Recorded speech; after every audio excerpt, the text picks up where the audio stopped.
व्यक्तित्व को चुरा के अपने ऊपर ओढ़ना शुरू कर दिया जो वो नहीं है। पाखंड, हिपोक्रेसी परिणाम होगा। इसलिए जितना तथाकथित धार्मिक समाज उतना पाखंडी, उतना हिपोक्रेट। उसका कारण है क्योंकि वहां कोई व्यक्ति वही नहीं है जो वो है, वहां सभी व्यक्ति वो हैं जो वो नहीं है। ऐसा समझें कि कोई व्यक्ति अपनी जगह नहीं है, सब किसी और की जगह खड़े हैं। कोई व्यक्ति अपनी आंखों से नहीं देख रहा, सब किसी और की आंखों से देख रहे हैं। कोई व्यक्ति अपने ओंठों से नहीं हंस रहा, सब व्यक्ति दूसरों के ओंठों से हंस रहे हैं। कोई व्यक्ति अपने से नहीं जी रहा, सब व्यक्ति किसी और से जी रहे हैं, जो असंभव है। न तो मैं किसी की जगह जी सकता हूं और न किसी की जगह मर सकता हूं। न मैं किसी के ओंठ से हंस सकता हूं और न किसी के हृदय से अनुभव कर सकता हूं। मेरा अनुभव अनिवार्य रूपेण निजी होगा, और निजी होगा उसी दिन मैं अचौरी को उपलब्ध होऊंगा, उसके पहले नहीं हो सकता। मैं जिस दिन स्वयं ही रह जाऊंगा, मेरे पास कोई ओढ़ा हुआ व्यक्तित्व नहीं होगा, उस दिन मैं अचौरी को उपलब्ध हो जाऊंगा, अन्यथा मैं चोर बना रहूंगा। ध्यान रहे, वस्तुओं के चोरों को तो हम जेलों में बंद कर देते, व्यक्तित्वों के चोरों के साथ हम क्या करें? जिन्होंने पर्सनैलिटीज चुराई हैं उनके साथ क्या करें? उन्हें हम सम्मान देते, उन्हें हम मंदिरों में, मस्जिदों में, गिरजों में आदरित करते। ध्यान रहे, वस्तुओं के चोर ने कोई बहुत बड़ी चोरी नहीं की है, व्यक्तित्व के चोर ने बहुत बड़ी चोरी की है। और वस्तुओं की चोरी बहुत जल्दी बंद हो जाएगी, क्योंकि वस्तुएं ज्यादा हो जाएंगी, चोरी बंद हो जाएगी। लेकिन व्यक्तित्वों की चोरी जारी रहेगी। हम चुराते ही रहेंगे, दूसरे को ओढ़ते ही रहेंगे। इसे आप थोड़ा सोचना कि आप स्वयं होने की हिम्मत जिंदगी में जुटा पाए, नहीं जुटा पाए। अगर नहीं जुटा पाए तो आपके व्यक्तित्व की अनिवार्य आधारशिला चोरी की होगी। आपने कोई और बनने की कोशिश तो नहीं की है। आपके चेतन अचेतन में कहीं भी तो किसी और जैसा हो जाने का आग्रह नहीं है। अगर है तो उस आग्रह को ठीक से समझ के उससे मुक्त हो जाना जरूरी है, अन्यथा अचौरी, वो नो थेफ्ट की स्थिति नहीं पैदा हो पाएगी। और ये चोरी ऐसी है कि इससे आपको कोई भी रोक नहीं सकता, क्योंकि व्यक्तित्व अदृश्य चोरियां हैं। धन चुराने जाएंगे पकड़े जा सकते हैं, व्यक्तित्व चुराने जाएंगे कौन पकड़ेगा, कैसे पकड़ेगा, कहां पकड़ेगा? और व्यक्तित्व की चोरी ऐसी है कि किसी से कुछ छीनते भी नहीं और आप चोर हो जाते हैं। व्यक्तित्व की चोरी आसान और सरल है। सुबह से उठ के देखना जरूरी है कि मैं कितनी बार दूसरा हो जाता हूं। हम व्यक्ति नहीं हो पाते व्यक्तित्वों के कारण, पर्सनैलिटीज के कारण पर्सन पैदा नहीं हो पाता। ये शब्द पर्सनैलिटी बड़ा अच्छा है, यूनान में ग्रीक ड्रामा से आया हुआ शब्द है। यूनान में जो यूनानी ड्रामा होता था उसमें प्रत्येक अभिनेता को अपने ऊपर एक मुखौटा, एक चेहरा ओढ़ना पड़ता था, एक मास्क पहननी पड़ती थी। उस चेहरे को पर्सोना कहते थे और उस चेहरे से बने हुए व्यक्तित्व को पर्सनैलिटी कहते थे। पर्सनैलिटी का मतलब था जो वो नहीं है, वो पर्सनैलिटी का मतलब कि जो आप नहीं है। इसलिए जितनी बड़ी पर्सनैलिटी हो उतनी बड़ी चोर होगी, बहुत कुछ चुराया हुआ होगा। एक साधु है, वो महावीर की पर्सनैलिटी लिए हुए, ठीक महावीर जैसा नग्न खड़ा हो गया है, ठीक महावीर जैसा चलता उठता बैठता है, ठीक महावीर जैसा खाता पीता है, ठीक महावीर के शब्द बोलता है, बिल्कुल महावीर हो गया है। लेकिन यह होना बाहर से ही हो सकता है, भीतर से तो सिर्फ वो वही हो सकता है जो है। ये पर्सनैलिटी है। इसलिए चोरों के पास अक्सर अपना व्यक्तित्व होता है, साधुओं के पास अपना होता ही नहीं। अगर जेल खाने में जाएं तो चोरों की आंखों में झांकें तो ऐसा लगेगा वो जो हैं। मंदिरों में जाएं और साधुओं की आंखों में झांकें तो लगेगा कि वो जो नहीं है वही है। बुरा आदमी अक्सर वही होता है जो है, क्योंकि बुरे को कोई भी ओढ़ता नहीं। अच्छा आदमी अक्सर वही होता है जो नहीं है, क्योंकि अच्छे को ओढ़ने का मन होता है। अच्छा होना तो बहुत कठिन है, ओढ़ना बहुत आसान है। अच्छा होना तो तपश्चर्या है, अच्छा होना आर्डुअस है, लेकिन अच्छे को ओढ़ लेना खेल है, सुविधा है। बहुत कन्वीनियंट है। फिर अच्छे होने के साथ बड़ी कठिनाइयां हैं, क्योंकि दुनिया अच्छी नहीं है। इसलिए अच्छा होने वाला आदमी दुनिया के साथ मुसीबत में पड़ जाता है। To be moral in a immoral society, to be good in a bad society.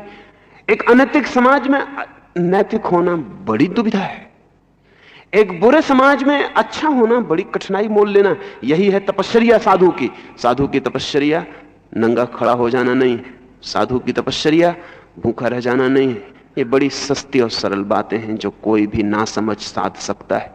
असल में समझ हो तो साधना मुश्किल, ना समझी हो तो साधना आसान। साधु की तपश्चर्या है to be moral in a immoral world. नैतिक होना अनैतिक जगत में तपश्चर्या है, क्योंकि चारों तरफ से चोट पड़ेगी, इसलिए सुविधापूर्ण है वस्त्र ओढ़ लेना। नैतिकता के वस्त्र ओढ़ो, अनैतिक रहो। अनैतिक रहो, दुनिया से कोई तकलीफ ना होगी। नैतिकता के वस्त्र ओढ़ो, बाजारों में, सार्वजनिक स्थानों में। इसलिए हमारे पास दो तरह के चेहरे हैं, प्राइवेट फेसेस, पब्लिक फेसेस। और नियम है कि वो जो व्यक्तिगत चेहरा है, निजी चेहरा है, उसे कभी सार्वजनिक स्थान में मत ले जाना। कोई नहीं ले जाता। कभी कभी शराब वगैरह कोई पी ले तो भूल हो जाती है, अन्यथा नहीं। कोई शराब पी ले तो भूल जाता है कि पब्लिक प्लेस है और प्राइवेट फेस, तो तकलीफ होती। इसलिए भले आदमी शराब पीने से बहुत डरते हैं, बुरे आदमी उतने नहीं डरते, क्योंकि उनका वो चेहरा, उससे बड़ा और बुरा चेहरा उनके पास नहीं है। अगर दुनिया के सब भले आदमियों को इकट्ठा करके शराब पिलाई जा सके तो आपको पता चलेगा कि प्राइवेट फेसेस क्या है। यूनान में एक फकीर था गुरजीएफ, वो तो जब भी कोई आदमी वहां आता तो उससे पहले पूछता कि भले आदमी हो कि बुरे आदमी। शायद ही कभी कोई आदमी जो आता और कहता कि मैं बुरा आदमी हूं, क्योंकि इतना भला आदमी बहुत मुश्किल है खोजना जो कह सके कि मैं बुरा आदमी हूं। अक्सर तो लोग कहते कैसी आप बात पूछते हैं, भला हूं, साधना करने आया हूं। साधना करने ही क्यों आता अगर भला ना होता? हालांकि हालत उल्टी है। भला आदमी किस लिए साधना करने जाएगा? गुरजीएफ कहता पहली साधना यह रही कि 15 दिन शराब पीनी पड़ेगी। अक्सर तो भला आदमी भाग जाता। कल्पना भी नहीं कर सकते कि कोई फकीर और शराब पीने के लिए कहेगा, लेकिन अर्थपूर्ण थी उस गुरजीएफ की बात। वो कहता 15 दिन तो मैं शराब पिलाऊंगा ताकि मैं तुम्हारा प्राइवेट फेस देख सकूं, अन्यथा मैं किसके साथ बात करूं, अन्यथा मैं किसके साथ व्यवहार करूं, अन्यथा मैं किसको बदलूं? क्योंकि तुम जो दिखाई पड़ रहे हो, अगर इसको मैंने बदला तो बेकार मेहनत हो जाएगी, क्योंकि तुम तो ये हो ही नहीं।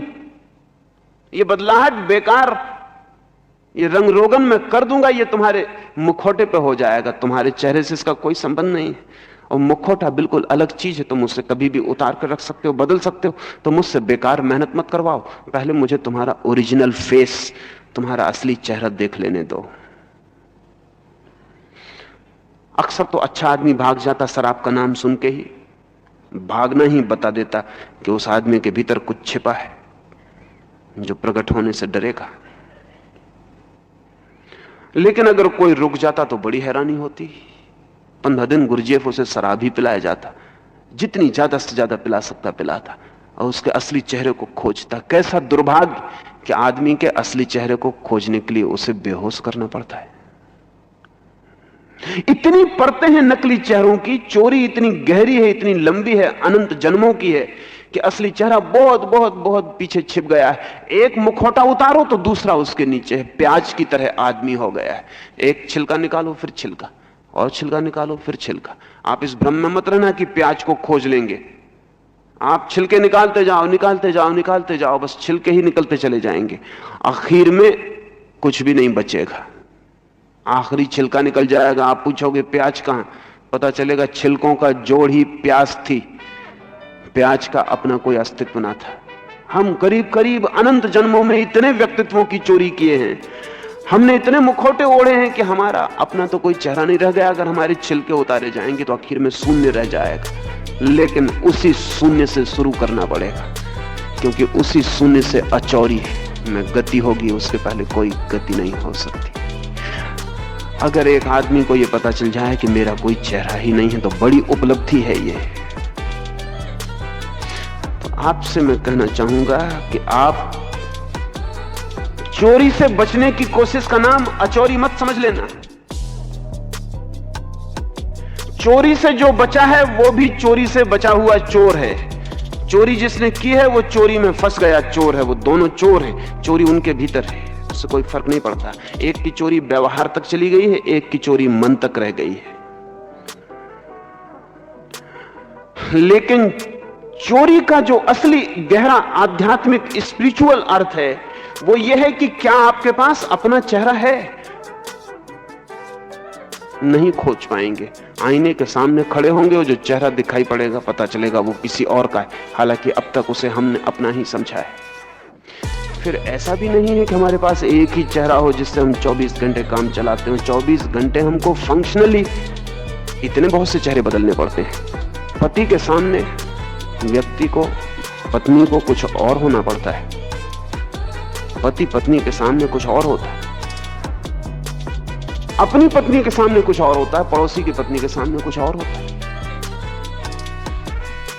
तत्काल चेहरा बदल जाता है। अपने मालिक के सामने कुछ और होता है, अपने नौकर के सामने कुछ और होता है। अगर मेरे इस तरफ मालिक को बिठा दिया जाए और मेरे इस तरफ नौकर को बिठा दिया जाए तो मेरा नौकर मेरे आधे चेहरे में कुछ और देखेगा और मेरा मालिक मेरे आधे चेहरे में कुछ और देखेगा। मेरे दो चेहरे एक साथ होंगे। इधर नौकर को मैं दबाता हुआ रहूंगा, इधर मालिक की तरफ मैं पूंछ हिलाता हुआ रहूंगा। ये मेरे एक ही साथ मुझे दोनों काम करने पड़ेंगे। तो कई दफा बहुत लोगों के बीच जब आप होते हैं तो आप गिरगिट हो जाते हैं, इसके साथ कुछ और, इसके साथ कुछ और, इसके साथ कुछ और, बड़ी कठिनाई हो जाती। मैंने सुना है नसरुद्दीन के बाबत, नसरुद्दीन की दो प्रेसियां थी। विनम्र आदमी रहा होगा, नहीं तो दो प्रेसियों पे कौन रुकता है।